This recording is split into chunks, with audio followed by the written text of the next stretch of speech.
Hello and welcome back to Underlab. In my recent video called 10 Unbelievable Undertale Theories, I discussed the possibility of Frisk being a monster. If you haven't already seen that video, it must seem pretty impossible, though it's more plausible than you may think. I went over a few of the superficial reasons in that episode, so I'll be going into a lot more detail here to show that it really is entirely possible. So let's find out whether Frisk is a monster.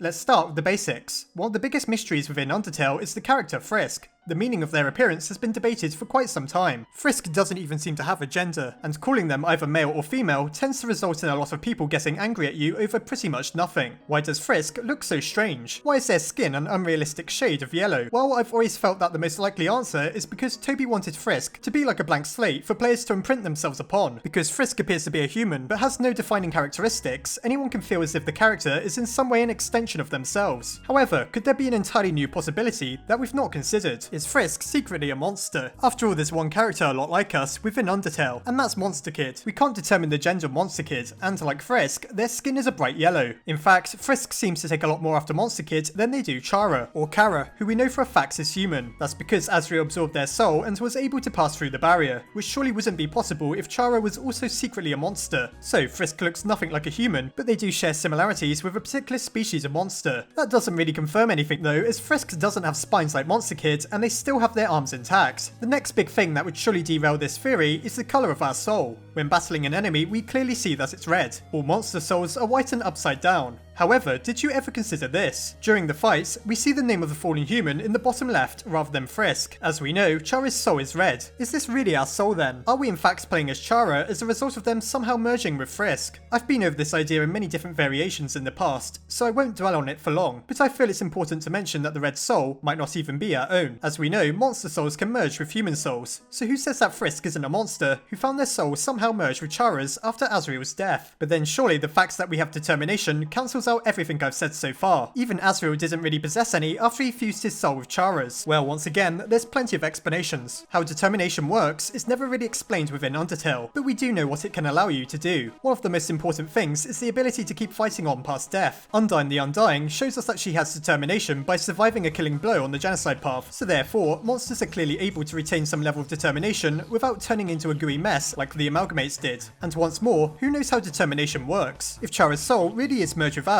then maybe it grants Frisk just enough power to keep on going. Another hurdle to explain is why the monsters attack us full stop if we're one and the same. Once more, I think this could be to do with our soul being partially human. Make note of how it's always our soul being attacked during encounters, rather than the physical body of our character, with Chara essentially controlling Frisk. No wonder why the other monsters recognise them as a human rather than a monster, and as we know, humans and monsters are at war with each other. The plot only thickens from here on out. Something I've mentioned before that's never made sense is that Alphys tells us that we must take Asgore's soul in order to escape the underground. However, on the neutral path, Flowey destroys Asgore's soul before we can do that. Yet we know we escaped as we receive a phone call from Sans telling us about how life in the undergrounds has been ever since we left. So how exactly is this possible? The simple answer is that it isn't, unless Alphys was lying to us. However, there's another possibility. If we really are a monster and Chara's soul has merged with our own, then it's no wonder why we could pass without Asgore's soul. We have the human and monster soul required to get past past the barrier even without killing him, and of course Alphys wouldn't know of our secret. This would explain everything that takes place just before and after fighting Asgore, and it really starts to lend some credibility to this theory. It explains why Alphys appears to lie to us, as we know she probably isn't aware that we're already part human and part monster, and it reveals how we could get through the barrier without Asgore's soul. There's even more to think about. Why does Frisk act nothing like the humans we've been told about, and why is their true name only revealed to us on the pacifist path? Through the Snowdin library, we learn that humans within the universe of Undertale have no need for compassion, and that sentiment is definitely echoed should we rewatch the introduction sequence. There we learn that the humans brutally forced monster kind underground, and they must have killed quite possibly millions of them considering that they once ruled the surface alongside humanity. Frisk, however, is nothing like this. They show nothing but empathy wherever they go, perhaps even more so than the monsters they meet. While it isn't conclusive proof, Frisk is unlike any other human we've been told about within Undertale, indicating that they may be something more. But why stop there? I've remarks on this in the past, but it's relevant here. Within the game's files is an icon indicating that we were originally going to be able to cast spells. This is extremely odd, as books in the Snowdin library tell us that humans can't express themselves through magic. If we were really going to be able to cast magic at one point, then Frisk couldn't possibly be human. So what was Toby thinking by putting this in the game?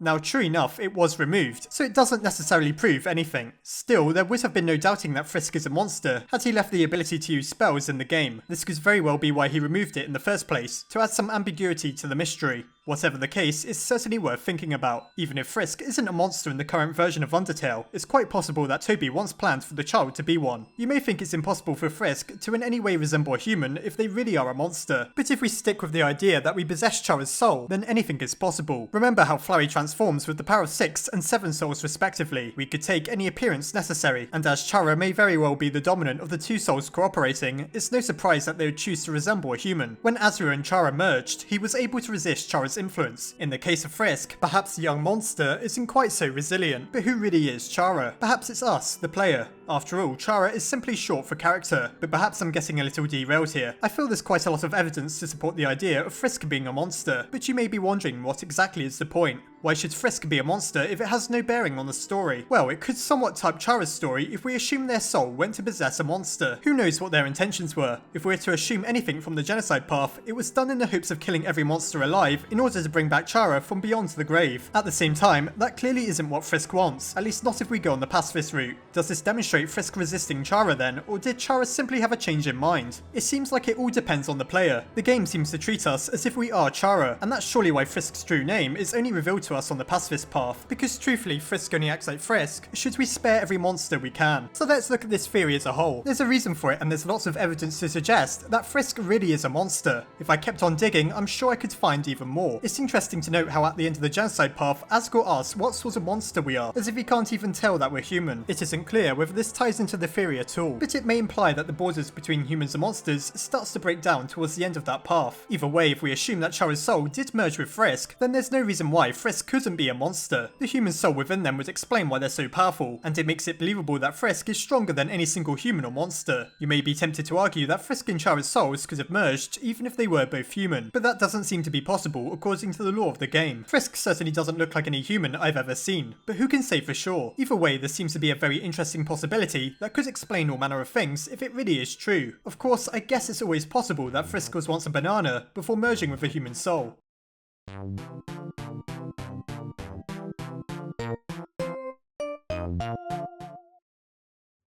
Frisk is just such a strange character that I can't help but make so many theories about them. I feel this one is really interesting though, and maybe even very plausible considering all the evidence I just explained. Undertale has something of a black and white depiction of humans and monsters up until the arrival of Frisk. Whether they're a human or a monster, as long as we go on the pacifist path, they seem to redeem humanity for its cruelty to monster kind. What do you think? Do you agree it's possible or even likely that Frisk is a monster? As always, I hope you enjoyed the video. Try not to get confused about whether you're a human or a monster, and I'll see you next time.